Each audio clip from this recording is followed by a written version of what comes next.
नमस्कार। स्वागत है आपका आपके ही अपने YouTube चैनल संस्कृतानुराग पर। छात्रों, आज हम लोग JCERT द्वारा संचालित 8वीं कक्षा की संस्कृत की पाठ्य पुस्तक सुभाषिका तृतीयो भागः के त्रयोदशः पाठः वानरस्य चातुर्यम का अध्ययन करेंगे।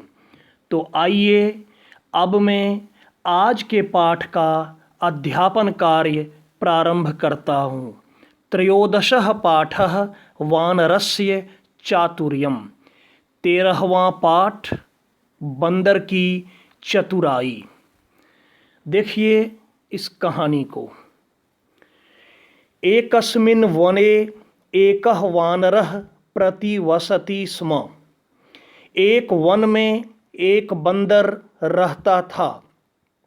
वनम निकषा एका नदी प्रवहति स्म। वन के नज़दीक या वन के निकट एक नदी बहती थी। नद्याः पारम एकः विशालः आम्रवृक्षः आसीत्। नदी के उस पार एक विशाल आम का पेड़ था। नद्याः मध्ये एकः उन्नतः शिलाखंडः आसीत्।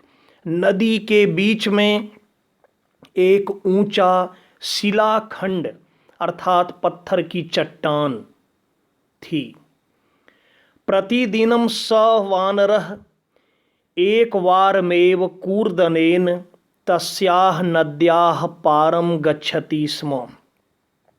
प्रतिदिन या रोज वह बंदर एक बार में ही कूदने से उस नदी के पार चला जाता था।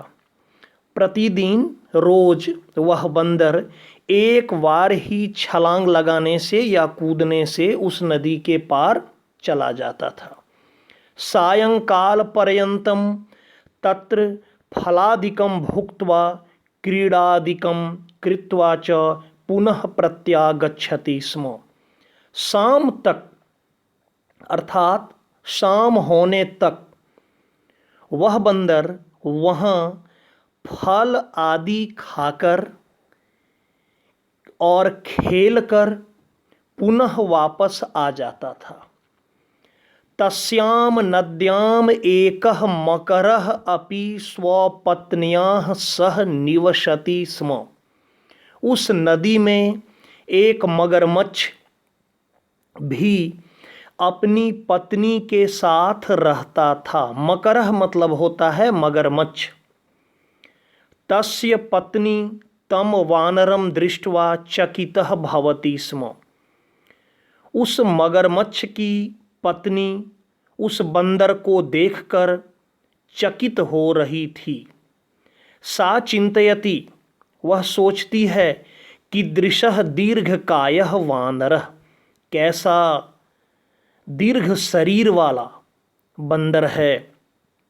यदि अस्य वानरस्य मांसम प्राप्नोमि चेत आनंदः स्यात्।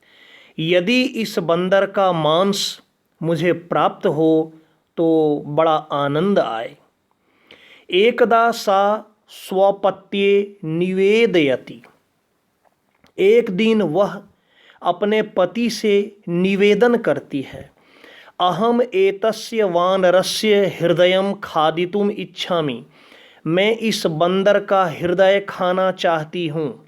यदि भवान तस्य वानरस्य हृदयं न दास्यति तर्हि अहम स्वप्राणान् त्यक्ष्यामि। यदि आप उस बंदर का हृदय नहीं देंगे तो मैं अपने प्राणों का त्याग कर दूंगी। मकरः अवदत्, मगरमच्छ बोला, चिंता मास्तु, चिंता मत करो। अद्य अहम कथमपि तम वानरम व्योपादयामि। चिंता मत करो, आज मैं उस बंदर को किसी भी प्रकार से पकड़ कर लाता हूँ या पकड़ता हूँ। मकरः जानीतः यत वानरः नद्याः पारतः आगमन समये शिलायाम अवश्यम एव आगमिष्यति। वह मगरमच्छ यह जानता था कि बंदर नदी के पार जाने के समय, जब नदी का पार वो करेगा, तो नदी का पार आने के समय शिला पर, उस पत्थर पर अवश्य ही आएगा। तदा अहम तम वानरम ग्रहिष्यामि, तब मैं उस बंदर को पकड़ लूँगा। इति चिंतयित्वा सह शिलायाम अतिष्ठत, ऐसा सोचकर वह उस पत्थर पर अतिष्ठत, ठहर गया, वहाँ वो आ गया। सायंकाले वानरः नदी तटम आगत्य यदा कूर्दनाय उद्यतः तदेव तस्य दृष्टिः नदी मध्यस्थायां शिलायाम औपतत। शाम को बंदर नदी तट आकर, नदी के किनारे आकर जब कूदने के लिए तत्पर हुआ, तैयार हुआ, उसी समय उसकी नज़र नदी के बीच में स्थित शिला पर पड़ी, उस पत्थर पर पड़ी। शिला किंचित उन्नतम प्रतिभाति, वह शिला कुछ ऊंचा मालूम पड़ रहा था, वह ऊंचा प्रतीत हो रहा था। तस्य मनसि संशयः जातः, उसके मन में संदेह हुआ, उसके मन में शंका हुई। तदा सह एकाम युक्तिम औचिंतयत अवदत् च, तभी वह एक उपाय सोचा और बोला। वानरः, बंदर बोलता है, भोः भोः शिलाखंड, ए शिलाखंड, किम अहम तव ऊपरी कूर्दानी, क्या मैं तुम्हारे ऊपर कूदूं। मकरः निःशब्दम तिष्ठति, वह मगरमच्छ जो है वह चुप रहता है। बंदर फिर बोलता है, भो शिलाखंड, ए शिलाखंड, त्वं तु प्रतिदिनम उत्तरम ददासी, परंतु अद्य किमर्थम न वदसि। तुम तो प्रतिदिन उत्तर देते थे, जवाब देते थे, लेकिन आज क्यों नहीं बोल रहे हो। किम त्वं रुष्टः असि, क्या तुम मुझसे नाराज हो। मकरः चिंतयति यत संप्रति उत्तरम ददामि, मगरमच्छ सोचता है कि अब उत्तर देता हूँ। मकरः भोः भोः वानर, ए वानर, वद का वार्ता, बोलो क्या बात है। वानरः त्वं कः असि, तुम कौन हो। शिलाखंडः वा, या शिलाखंड। किमर्थम तत्र स्थितो असि, तुम क्यों यहाँ स्थित हो। मकरः अहम मकरः तव हृदयम खादितुम अत्र स्थितो असि, मैं मगरमच्छ तुम्हारा हृदय खाने के लिए यहाँ स्थित हूँ। वानरः धिक्, रे मूर्ख, धिक्कार है, रे मूर्ख। माम किमर्थम नो अवद, मुझको क्यों नहीं बोला। चल शीघ्रम मुखम उद्घाटय, चलो शीघ्र, जल्द ही मुंह खोलो। मकरः मुखम उद्घाटयति, मगरमच्छ मुख को, अपना मुंह खोलता है। परंतु सह न जानाति स्म यत मुखे उद्घाटिते एव तस्य नेत्रे पिहिते भवतः, लेकिन वह नहीं जानता था कि उसके मुख खोलने पर उसकी आंख बंद हो जाती है। मकरः मुखम उद्घाटयति, मगरमच्छ मुख खोलता है।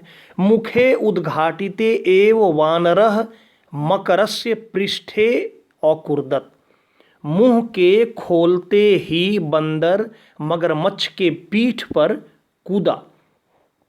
मकरः स्वपृष्ठे भारम अनुभूय झटिति वानरम ग्रहीतुम प्रतिवर्तितः, मगरमच्छ अपने पीठ पर भार का, बोझ का अनुभव कर झट से बंदर को पकड़ने के लिए पलटता है।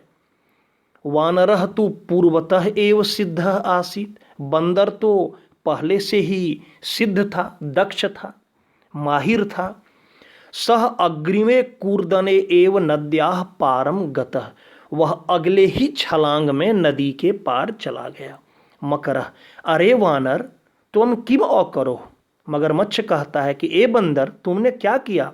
त्वम तो मम मुखे कुर्दितुम उद्यतः आसी, तुम तो मेरे मुख पर कूदने के लिए तत्पर हो।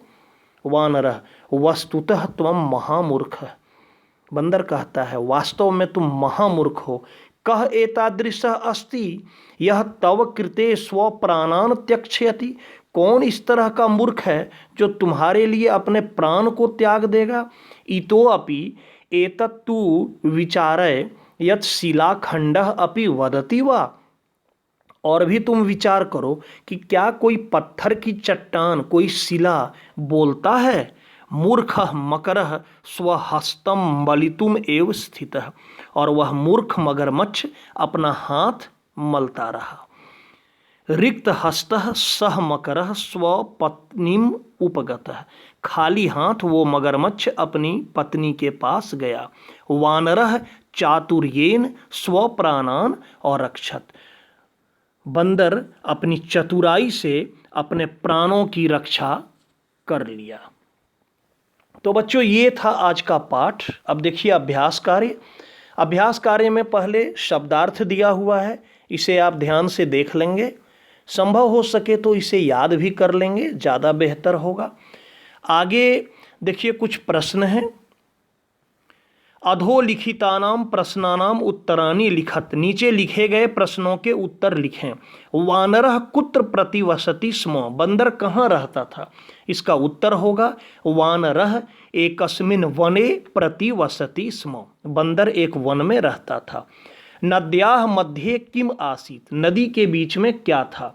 तो नद्याः मध्ये एकः उन्नतः शिलाखंडः आसीत। नदी के बीच में एक ऊंचा शिलाखंड था। गौ नंबर में कस्य मनसि संशयः जातः। किसके मन में संदेह हुआ। इसका उत्तर लिखिएगा वानरस्य मनसि संशयः जातः। घ नंबर कह निःशब्दः तिष्ठति। इसका उत्तर लिखिएगा मकरः निःशब्दः तिष्ठति। कौन चुप रहा। तो मगरमच्छ। तो मकरः निःशब्दः तिष्ठति। उसके बाद कह बुद्धिमान आसीत। कौन बुद्धिमान था। आप जान ही रहे हैं इसका उत्तर क्या होगा। वानरः बुद्धिमान आसीत। और अंतिम प्रश्न 4 नंबर वानरः उचितम अवसरम प्राप्य कस्य पृष्ठे कूर्दितवान। बंदर उचित अवसर मिलने पर किसके पीठ पर कूदा। तो वानरः उचितम अवसरम प्राप्य मकरस्य पृष्ठे कूर्दितवान। तीसरे प्रश्न में कह रहा है संधि विच्छेद करना है। तो फलादिकम, फल जोड़ आदिकम। उसके बाद संधि विच्छेद किया हुआ है, आपको संधि करना है। तथा जोड़ एव तथैव। ठीक उसी प्रकार तदैव, तो तदा जोड़ एव। उसके बाद है प्रत्यागमनम, प्रति जोड़ आगमनम। और अंत में है माँ जोड़ अस्तु। इसका हो जाएगा मास्तु। माँ आधा स और तो में ह्रस्व की मात्रा मास्तु। चौथे प्रश्न में विशेष्य विशेषण को मिलाना है। यहाँ देखिए कह रहा है विशेषणेह सह विशेष्यानि योजयत। विशेषणों के साथ विशेष्य को जोड़ना है। तो दीर्घकायः वानरः हो जाएगा। उद्घाटितम मुखम, उन्नता शिला, मांसलुब्धा भारया और विशालः आम्र वृक्ष। उसके बाद समानार्थक पद से आपको मेल करना है पर्यायवाची में। तो नदी का हो जाएगा सरिता, दीर्घकायः का हो जाएगा विशालकायः, खादितुम का हो जाएगा भक्षयितुम, नेत्रम का होगा नयनम, और प्रतिदिनम का होगा नित्यम, और रुष्टः का होगा कुपितः। छठा प्रश्न में कह रहा है स्मो शब्दस्य प्रयोगम कृत्वा भूतकाले परिवर्तनम कुरुत। स्मो शब्द का प्रयोग करके भूतकाल में परिवर्तन कीजिए। बड़ी ही आसान प्रश्न है, इसमें ज़्यादा दिमाग लगाने की ज़रूरत नहीं है। जो वाक्य लिखा हुआ है उसको आप उतार दीजिए और अंत में स्म जोड़ दीजिए। एक मैं बता देता हूँ, देखिए वानरः फलानी नीत्वा प्रत्यागच्छति और स्म, वैसे ही सब में कर दीजिएगा। सातवें प्रश्न में कह रहा है कि उपसर्ग को पृथक करके लिखना है। जैसे देखिए प्रतिवसति का किया है प्रति जोड़ वसति, वैसे ही प्रवहति तो प्र जोड़ वहति, प्रत्यागच्छति प्रति जोड़ आगच्छति, आगमिष्यति आ जोड़ गमिष्यति, प्रतिभाति प्रति जोड़ भाति और उद्घाटयति उद जोड़ घाटयति। अंतिम प्रश्न इस पाठ का, इसमें कह रहा है घटना क्रमानुसार लिखना है, मतलब कहानी में जो लाइन जो पंक्ति जैसे आया है उसको उसी क्रम में सजाना है। यहाँ आगे पीछे करके दिया है, तो सही क्रम में जो होगा वो मैं बता देता हूँ। सबसे पहले हो जाएगा वनम निकषा एका नदी प्रति वहति स्म। दूसरे नंबर में होगा तस्याम नद्याम एकः मकरः अपि स्वपत्न्या सह निवसति स्म। तीसरे नंबर में होगा एकदा सा स्वपत्ये निवेदयति। 4 नंबर में कीजिएगा शिला किंचित उन्नतम प्रतिभाति। 5वें नंबर में कीजिएगा मकरः निःशब्दः तिष्ठति। 6ठे नंबर पर अहम मकरः तव हृदयं खादितुम अत्र स्थितः अस्मि। 7वें नंबर पर वानरः तु पूर्वतः एव सिद्धः आसीत्। और अंतिम 8वें नंबर पर वानरः चातुर्येन स्वप्राणान और रक्षत। तो ये था आज का पाठ और उसका अभ्यास कार्य। तो प्यारे छात्रों, अगर आपको मेरा यह वीडियो पसंद आया हो तो कृपया इसे आप लाइक, कमेंट एवं अपने साथियों के बीच में शेयर करके मुझे प्रोत्साहित करने का कार्य करें, ताकि आगे आपके लिए मैं और भी बेहतर एवं उपयोगी वीडियो बनाने का कार्य करता रहूं। साथ ही मेरे इस चैनल संस्कृतानुराग को यदि आप अब तक सब्सक्राइब नहीं किए हैं तो इसे आप अवश्य कर लें एवं नोटिफिकेशन को भी ऑन कर लें, ताकि मेरे द्वारा इस चैनल पर अपलोड किए गए प्रत्येक वीडियो की सूचना सर्वप्रथम आपको प्राप्त हो जाए। तो आज के लिए बच्चों इतना ही, फिर आपसे मुलाकात होगी। तब तक के लिए सभी बच्चों को बहुत बहुत धन्यवाद।